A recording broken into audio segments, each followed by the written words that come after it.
Channel فیضان پنجتن کو subscribe کریں، لائک کریں، بیل آئیکن بٹن کو دبائیں۔ طاہر بھائی سے گزارش کروں گا کہ آج تو ممبر پہ تشریف ضرور لائے۔ اللہ تعالیٰ آپ کی بھی آنے والی زندگی میں بے شمار خوشی عطا فرمائے۔ السلام علیکم ورحمۃ اللہ وبرکاتہ۔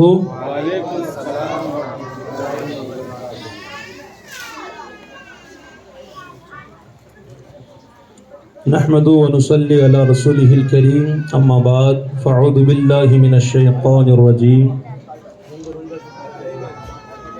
بسم اللہ الرحمن الرحیم، ان الدین عند اللہ الاسلام، آمنت باللہ، صدق اللہ المولانا العظیم۔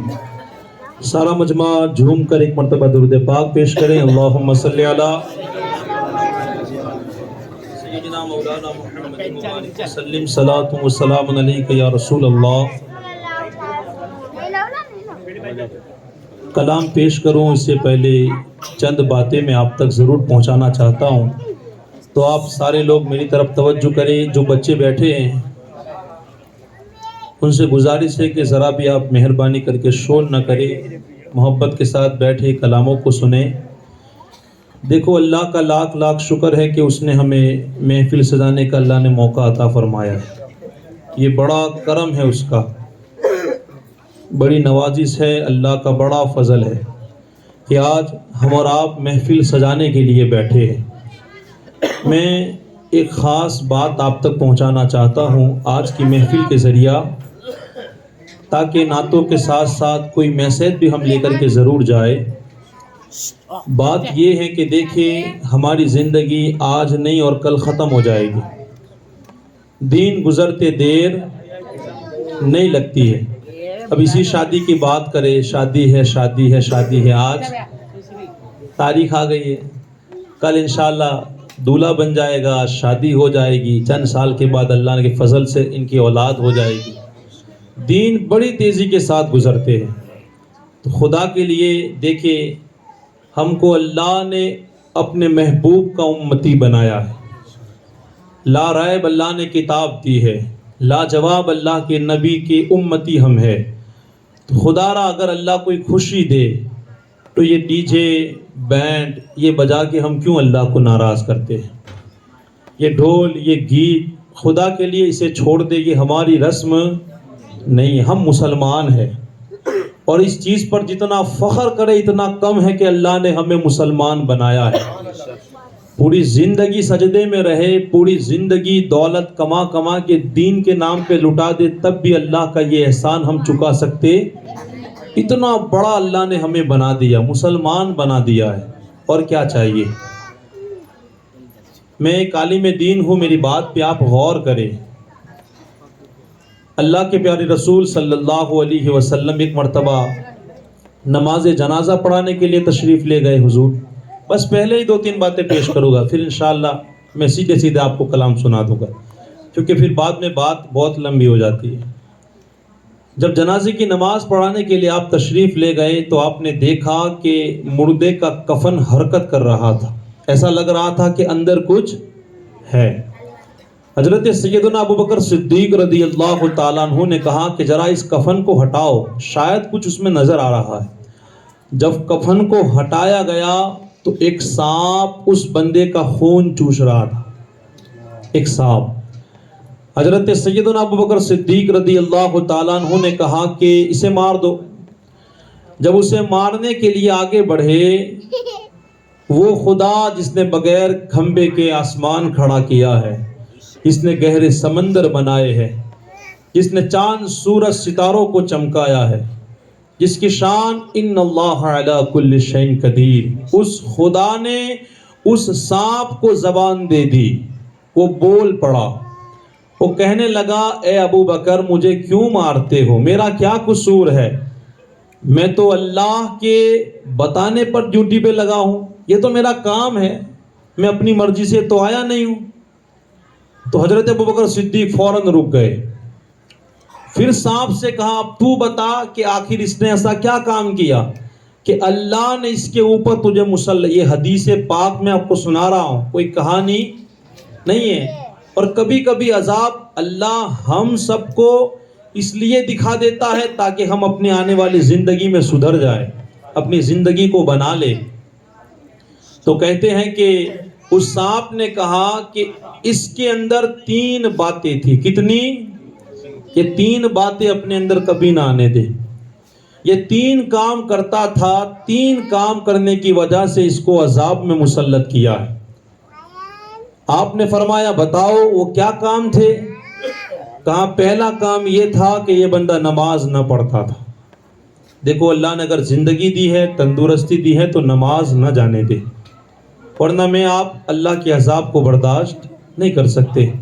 بتایا دوسرا کام یہ تھا، اس کے پاس دولت تھی مگر زکوٰۃ، دولت ہونا کوئی بری چیز نہیں ہے، مگر اس دولت کی زکوٰۃ نہ دینا یہ بہت بری بات ہے۔ اور تیسری بات کہا یا کہ یہ علماء کرام کی بات سنتا نہیں تھا۔ کیا نہیں کرتا تھا؟ عالم کی بات نہیں سنتا تھا، کیونکہ عالم اپنے گھر کی، کبھی آپ نے دیکھا ہے میں نے اپنے گھر کی داستان آپ کو سنانا شروع کر دی ہو کہ میرے بابا یوں ہیں، میری ماں یوں ہے، میرے گھر میں یوں ہیں میرے بچے۔ الحمدللہ عالم اسلام کی ڈیوٹی کرتا ہے، وہ تو اللہ اس کے رسول کی باتیں سناتا ہے۔ کہاں یہ عالم کی بات نہیں سنتا تھا۔ آج آپ کے علاقے کا ایک عالم آپ کو یہ بات سمجھا رہا ہے، بتا رہا ہے کہ خدا را اللہ نے اتنی خوبصورت زندگی دی ہے، تو جب گھر میں کوئی خوشی آئے تو اسے تو راضی کرنا چاہیے، اس کے بدلے ہم الٹا کام کرتے ہیں، اس کو ناراض کر دیتے ہیں۔ اور یاد رکھیں ایک آخری بات کہہ کے انشاءاللہ میں اپنے کلاموں کا آغاز کر دوں گا۔ انسان اگر مر بھی جاتا ہے نا تو 3 راستے اس کے اعمال کے کھلے رہتے ہیں، بند ہوتے۔ ہاں یہ مت سمجھیے گا کہ بندہ مر گیا تو اس کے نام اعمال کا چوپڑا بھی بند، نہیں، وہ کھلا ہی رہتا ہے۔ اور اس کے کتنے راستے ہیں؟ 3 میں ایک راستہ بتاتا ہوں، وہ یہ ہے کہ اگر مثال کی طور پہ کوئی ڈی جے لایا یا بینڈ لائے آپ، کسی نے اس کا ویڈیو بنایا، لوگ بناتے ہیں کہ نہیں؟ اگر کوئی ناچ رہا ہے تو کون لایا تب وہ ناچا، چاہے لڑکی ہو چاہے لڑکا ہو۔ اگر اس طرح کسی نے ویڈیو بنا کر فیس بک پر ڈال دیا، اب وہ بندہ مر جائے گا، بتائے وہ ویڈیو بند ہونے والا ہے؟ وہ کب تک گھومے گا؟ اب جب تک وہ گھومتا رہے گا، جتنے لوگ دیکھیں گے اس کا گناہ کس کو ہوگا؟ وہ فیس بک پہ ڈالنے والے کو ہوگا۔ اور اس سے بھی بڑا گناہ، اس گناہ میں شریک وہ بھی ہوگا جو ڈی جے لایا تھا۔ وہ لایا نہ ہوتا تو وہ ویڈیو نہ بناتا، نہ ویڈیو نہ بناتا تو نہ فیس بک پہ ڈالتا، نہ کوئی دیکھتا۔ اب آپ بتائیں ہم اگر ایسا کام کر کے مر گئے تو کتنے گناہ ہو گئے، آپ سوچ سکتے ہو؟ ایک کتاب ہے نوجوان تباہی کے دہانوں پر، شاید ایسا ہی نام ہے۔ اس میں ایک بندے کا یوں واقعہ ذکر ہے، تازہ واقعہ ہے یہ۔ ایک بندے نے خواب دیکھا کسی دوست کو اور کہا کہ بھائی میرے گھر پہ جو ٹی وی ہے مہربانی کر کے اس کو ہٹا دو۔ وہ تو مر چکا تھا۔ کہا کیا وجہ ہے؟ کہا لگائی میں نے ہے، دیکھتے وہ ہیں، سزا مجھے ہو رہی ہے۔ کیونکہ لگائی کس نے؟ اب وہ تو مر چکا ہے، ٹی وی لگا کے وہ تو مر گیا۔ لیکن آپ کبھی کوئی گھر مجھے ایسا بتائے کہ گھر میں کوئی بڑا مر جائے اس کے بعد ٹی وی پھوڑ کے پھینک دیتے، وہ 2-4 دن، بہت دن تو 40 دن، پھر وہ چالو۔ تو گناہ کس کو ہوگا؟ جس نے لا کے۔ تو یہ وہ گناہ ہے جو مسلسل چلتا رہتا ہے۔ تو اللہ اگر زندگی دی ہے، خوشیاں دی ہے تو مہربانی کرے، سمجھے آپ۔ ایک شعر میں پیش کر رہا ہوں، ذرا سنیے گا محبت کے ساتھ، انشاءاللہ پھر میں اپنے کلاموں کا آغاز کروں گا۔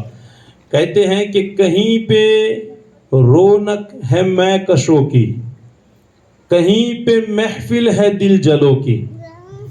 کہیں پہ رونق ہے میں کشوں کی، کہیں پہ محفل ہے دل جلوں کی۔ ہوتی ہے نا شادی ہے تو باقاعدہ تمبو بمبو باندھ کے رات کو ڈی جے لا کے پھر لڑکی اور لڑکیاں اور دل جلے لوگ ہوتے ہیں، سب مزہ لوٹتے ہیں۔ کہتے ہیں کہ کہیں پہ رونق ہے میں کشوں کی، کہیں پہ محفل ہے دل جھلوں کی۔ وہ کتنے خوش بخت ہے جو اپنے نبی کی محفل سجا رہے ہیں۔ وہ کتنے خوش بخت لوگ ہیں یار، جس نبی نے ہمارے لیے پتھر کھائے، تکلیفیں بیٹھی، آج اس نبی کا اللہ نے خوشی دی ہے تو ہم محفل سجا کے، یہ کوئی کرم، بہت بڑا کرم ہے۔ بس اسی بات پہ اپنی گفتگو کو میں ختم کر رہا ہوں.